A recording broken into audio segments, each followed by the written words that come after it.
భారత రాష్ట్రపతి ఎన్నికల్లో అత్యంత ప్రజాదరణ కలిగినటువంటి నాయకురాలు, అందరికన్నా ఎక్కువ అర్హత ఉన్నటువంటి నాయకురాలు, అత్యంత అన్ని అర్హతలు ఉన్నటువంటి నాయకురాలు మీరా కుమార్ గారిని కాంగ్రెస్ పార్టీ 17 ఇతర జాతీయ స్థాయిలో ఉన్నటువంటి పార్టీలు అందరూ కూడా బలపరచడం జరిగింది. వారు ఈరోజు నామినేషన్ వేసిన సందర్భంగా తెలంగాణ రాష్ట్రం నుంచి మేమందరం కూడా, తెలంగాణకు సంబంధించినటువంటి కాంగ్రెస్ శాసనసభ్యులం అందరం కూడా వారి నామినేషన్ పత్రాలపైన వారిని ప్రపోజ్ చేస్తూ సంతకాలు చేసే అవకాశం మాకు రావడం నిజంగా మేము అదృష్టంగా భావిస్తున్నాము. భారతదేశ స్వాతంత్ర ఉద్యమంలో పాల్గొన్నటువంటి కుటుంబ నేపథ్యం నుంచి వచ్చి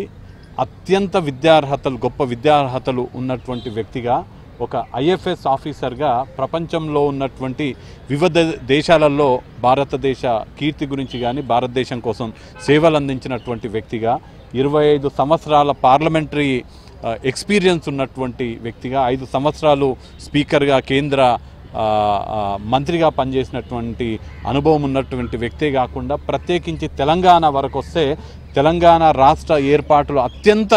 కీలక పాత్ర పోషించినటువంటి సభాపతి స్థానంలో ఉన్నటువంటి వ్యక్తిని రాష్ట్రపతి అభ్యర్థిగా నిలబెట్టడం నిజంగా కాంగ్రెస్ పార్టీ తరఫున మేమందరం కూడా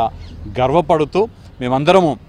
ఇందాక మిత్రులు సంపత్ గారు, అలానే శాసనసభ్యురాలు పద్మావతి రెడ్డి గారు చెప్పినట్టుగా అందరూ కూడా ప్రత్యేకించి తెలంగాణ రాష్ట్రంలో ఉన్నటువంటి కొలీజియంకి సంబంధించినటువంటి శాసనసభ్యులు, గౌరవ పార్లమెంట్ సభ్యులు, లోక్సభ సభ్యులు అందరూ కూడా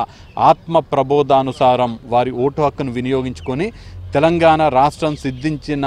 తరుణంలో తెలంగాణ రాష్ట్ర ఏర్పాటులో కీలక పాత్ర పోషించినటువంటి మీరా కుమార్ గారి అభ్యర్థిత్వాన్ని బలపరిచి అలాంటి వ్యక్తిని రాష్ట్రపతి అభ్యర్థిగా నించోబెట్టే స్థానంలో కూర్చోబెట్టే అవకాశం రావడం, తెలంగాణ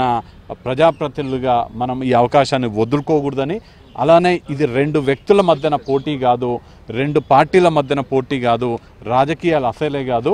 2 సిద్ధాంతాల మధ్యన పోటీగా దీన్ని భావించాల్సిన అవసరం ఉంది. భారతదేశాన్ని విచ్ఛిన్నం చేయాలనే ఒక సిద్ధాంతానికి, భారతదేశాన్ని ఐకమత్యంతో ఉంచాలనే ఒక సిద్ధాంతానికి, ఈ 2 సిద్ధాంతాల మధ్యన ఉన్న పోటీగా దీన్ని అభివర్ణించాలని అందరూ కూడా ఆత్మ ప్రబోధానుసారం ఓటేసి మీరా కుమార్ గారిని అత్యుత్తమైనటువంటి రాష్ట్రపతి పదవిలో కూర్చోబెట్టే అవకాశాన్ని మనందరం కూడా సద్వినియోగించుకోవాలని కోరుతున్నాం.